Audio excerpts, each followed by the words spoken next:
Le jardinage naturel avec EcoStyle est si facile. La mousse dans le gazon est un grand problème pour beaucoup d'amateurs de jardinage. Dans cette vidéo, EcoStyle vous montre en 7 étapes comment éliminer les causes de la mousse dans le gazon et comment obtenir un beau gazon vert intense.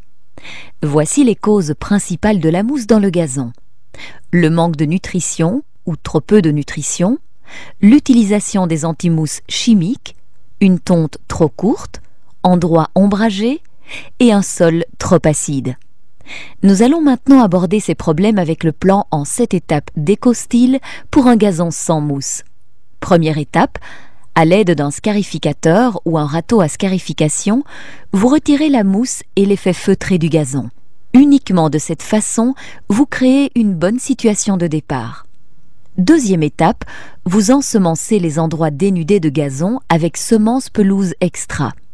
Ces semences sont appropriées à toutes les sortes de gazon et contiennent du terranal. Le terranal produit une germination très rapide et stimule le développement des racines. De cette façon, vous obtenez rapidement un gazon très touffu. Troisième étape, afin d'éviter l'acidification du sol, vous répandez super chaud. Les bactéries azotobactères présentes dans super chaud capturent l'azote de l'air et procurent une fertilisation azotée naturelle. Quatrième étape, par l'application de mycogazon, vous munissez le gazon d'une riche réserve de nutriments importants. L'addition de Rhizamax, activateur de racines, est unique. Cet activateur de racines rehausse la résistance contre la sécheresse et le gel, agrandit la superficie des racines du gazon et veille à une reprise rapide en cas de dégâts. Mycogazon est un engrais organique qui se libère progressivement et agit pendant 4 mois. Mycogazon est applicable par tout type de temps sans risque de brûlure. Les 4 premières étapes du plan 7 étapes sont maintenant achevées. Scarifier, semer et l'application de super chaud et mycogazon peuvent être tous exécutés le même jour. Cinquième étape. De la mi-avril jusqu'à la mi-septembre, vous pouvez laisser les restes courts de la tonte sur le gazon.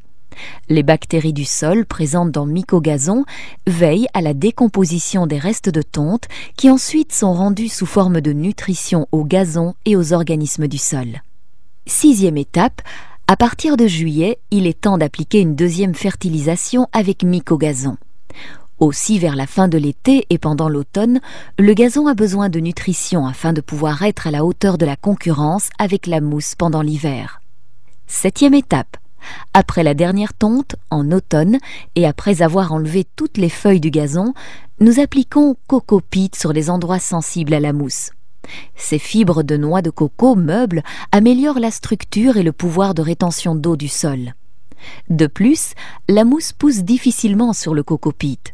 Ainsi, le gazon passe un meilleur hiver et prend un meilleur départ au printemps. Après quelque temps, au moment de la répétition du plan 7 étapes d'EcoStyle, la scarification deviendra une étape superflue. Emportez le plan 7 étapes d'EcoStyle pour un beau gazon vert intense sans mousse. EcoStyle, laissez faire la nature.